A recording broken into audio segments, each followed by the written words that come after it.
गजा में इजरायली सेना ने आखिरी राउंड की शुरुआत कर दी है। नेतन्याहू पूरे गजा पर कब्जा करने की तैयारी में है, लेकिन इस बीच वॉशिंगटन से आई खबर सबको चौंका रही है। डोनाल्ड ट्रंप, जो अब तक नेतन्याहू के सबसे बड़े समर्थक थे, गजा की भूख और तबाही की तस्वीरों को देखकर बुरी तरह से भड़क उठे हैं। रिपोर्ट्स के मुताबिक ट्रंप ने फोन पर नेतन्याहू को जमकर फटकार लगाई है। बच्चों की भूख को फेक बताने पर ट्रंप ने कहा है कि ये झूठ नहीं चलेगा। सवाल यह है कि क्या नेतन्याहू के फाइनल मिशन के सामने अब ट्रंप की नाराजगी दीवार बनकर खड़ी हो गई है।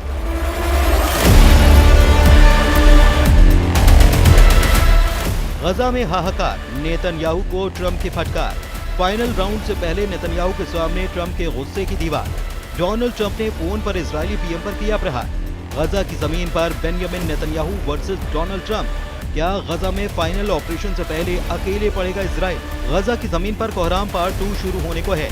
नेतन्याहू की आर्मी पूरी तरह से तैयार है। बाकायदा तबाही का पूरा नक्शा तैयार किया जा चुका है।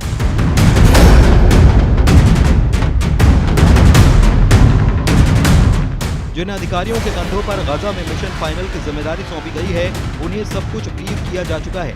हमास के बचे हुए लड़ाकों को कैसे उनके अंजाम तक पहुंचाना है और कैसे बंधकों की टीम सुरक्षित वापसी तय करेगी, सब कुछ तय हो चुका है। लेकिन नेतन्याहू की टीम के इन घातक इरादों के बीच एक फोन कॉल ने वॉशिंगटन से तेल अवीव तक हड़कंप मचा दिया है। 28 जुलाई की उस शाम माहौल सिर्फ सैन्य नक्शों और स्ट्राइक प्लान तक सीमित नहीं था, क्योंकि वॉशिंगटन से आया टेलीफोन कॉल सीधे नेतन्याहू की सियासी और सैन्य रणनीति पर प्रहार कर गया।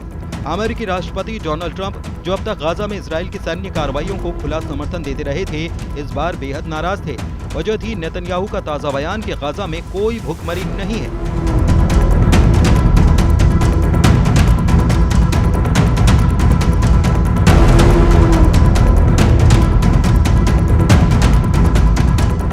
ये बयान ऐसे वक्त आया जब अंतर्राष्ट्रीय मीडिया और राहत एजेंसियां लगातार भूख से मरते बच्चों, खाली पड़े अस्पतालों और राहत काफिलों की बदहाली की तस्वीरें दिखा रही थी। अगले ही दिन ट्रंप ने सार्वजनिक मंच से नेतन्याहू के दावे को खारिज कर दिया। उन्होंने कहा कि गजा में असली भूखमरी है, इसे आप फर्जी नहीं कह सकते। और इसी के बाद नेतन्याहू ने तत्काल एक कॉल की मांग की। NBC की रिपोर्ट के मुताबिक इस कॉल के दौरान नेतन्याहू ने ट्रंप से कहा कि भुखमरी की सारी रिपोर्ट हमास की बनाई हुई है और गाजा में हालात इतने खराब नहीं है। लेकिन ट्रंप ने उन्हें बीच में टोकते हुए ऊंची आवाज में कहा कि उनके पास खुद के अफसरों से मिली तस्वीरें और सबूत हैं जिसमें बच्चे भूख से बिलख रहे हैं। ट्रंप ने साफ कह दिया कि मैं इसे नकली मानने के लिए तैयार नहीं हूँ। रिपोर्ट के मुताबिक ये बातचीत एक तरफा थी, जहाँ पर ट्रंप ज्यादा बोल रहे थे और नेतन्याहू को सफाई देने का मौका तक नहीं मिल पाया। इस कॉल ने साफ कर दिया कि गजा सिटी पर होने वाला फाइनल ऑपरेशन अब सिर्फ सैन्य चुनौती नहीं, बल्कि वॉशिंगटन की मंजूरी और राजनीतिक रिश्तों की कसौटी भी है। वो भी उस वक्त जब इजराइल की तरफ से गजा पर 100% कब्जे का प्लान तैयार किया गया है। वॉर कैबिनेट पूरे प्लान ऑफ एक्शन के लिए तैयार है। यह ऑपरेशन सीमित दायरे का बताया जा रहा है, लेकिन इसके पीछे नेतन्याहू का असली इरादा पूरे गजा स्ट्रिप को अपने सैन्य कब्जे में लेना है। कैबिनेट के आधिकारिक बयान में शब्द कब्जा जैसे शब्द से बचा गया और टेक ओवर लिखा गया, क्योंकि कब्जा मारने पर अंतर्राष्ट्रीय कानून के तहत नागरिक मामलों की जिम्मेदारी भी इजराइल पर आ जाएगी। लेकिन इस शब्द जाल के पीछे असल तस्वीर है पूरी तरह सैन्य शासन। नेतन्याहू का प्लान तय करता है कि गजा सिटी के 8 लाख नागरिकों को 7 अक्टूबर 2025 तक खाली कराया जाएगा। ये वही तारीख है जब हमास के 7 अक्टूबर 2023 के हमले की दूसरी बरसी होगी, यानी कि 2 महीने का ये विंडो पीरियड खत्म होते ही IDF गजा सिटी में जमीनी घेराबंदी शुरू करेगा और वहां बचे हुए हमास लड़ाकों को खत्म करने का दावा करेगा। इस ऑपरेशन के बाद इसराइल बाकी 25% गजा में भी आगे बढ़ने के प्लान पर काम करेगा। वहां जहां आज भी करीब 20 लाख लोग मौजूद हैं और जिन्हें IDF अब तक टालता आया है, तो यहीं बंधकों के छिपे होने की आशंका सबसे ज्यादा है।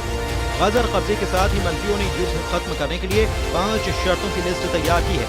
हथियार डालना, सभी बंधकों की वापसी, गजा का निरस्त्रीकरण, इजरायली सुरक्षा नियंत्रण और ऐसा वैकल्पिक नागरिक शासन जो न हमास हो न फिलिस्तीनी अथॉरिटी।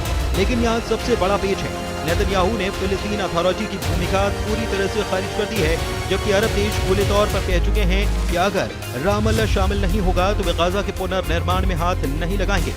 नेतन्याहू दावा करते हैं कि ऑपरेशन के बाद वे गाजा का नियंत्रण अरब फोर्सेस को सौंप देंगे, लेकिन अब तक उन्होंने ये नहीं बताया कि वे फोर्सेस कौन सी होंगी और क्या उनकी जमीनी मौजूदगी टिक भी पाएगी या नहीं।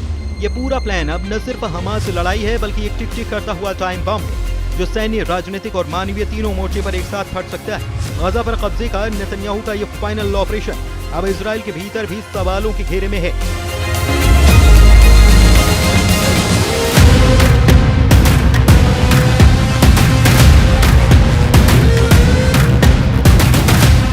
सबसे सख्त चेतावनी आई है IDF चीफ इयाल जमीर और शिन बेट के डायरेक्टर मेजर जनरल डेविड जिनी से, जिन्होंने बंद कमरे की मीटिंग में साफ कहा कि अगर बिना पूरी तैयारी और बंधकों की सुरक्षित रिहाई के ऑपरेशन शुरू किया गया तो ये सैन्य जीत के बजाय मानवीय और राजनीतिक हार में बदल सकता है। इजरायली इंटेलिजेंस का ताज़ा आकलन बताता है कि हमास के पास अब भी 9 से 10 हजार एक्टिव लड़ाके बचे हैं जो गजा सिटी के सुरंग नेटवर्क में फैले हैं। लेकिन नेतन्याहू पर गठबंधन के कट्टरपंथी मंत्रियों का दबाव है, जो कहते हैं कि गजा को स्थायी रूप से कब्जे में लेकर वहां पर यहूदी बस्तियां बसाई जाएं। ये दबाव सिर्फ राजनीतिक नहीं बल्कि उनके सत्ता में टिके रहने का सवाल है, क्योंकि अगर नेतन्याहू ने ऑपरेशन टाला तो उनकी ही पार्टी में बगावत भड़क सकती है। दूसरी तरफ अमेरिका और यूरोपीय यूनियन खुलकर कह चुके हैं कि गजा में मानवीय आपूर्ति रोकना और बड़े पैमाने पर नागरिक विस्थापन अंतर्राष्ट्रीय कानून का खुला उल्लंघन है।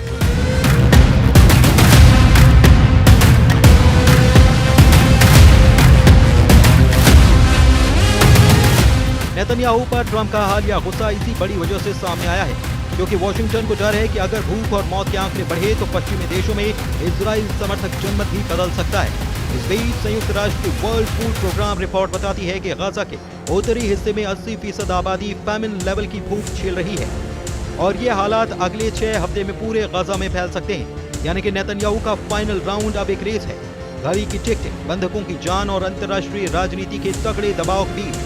अगर टाइमिंग चूक गई तो यह ऑपरेशन जीत से ज्यादा एक कूटनीतिक आत्मघात साबित हो सकता है।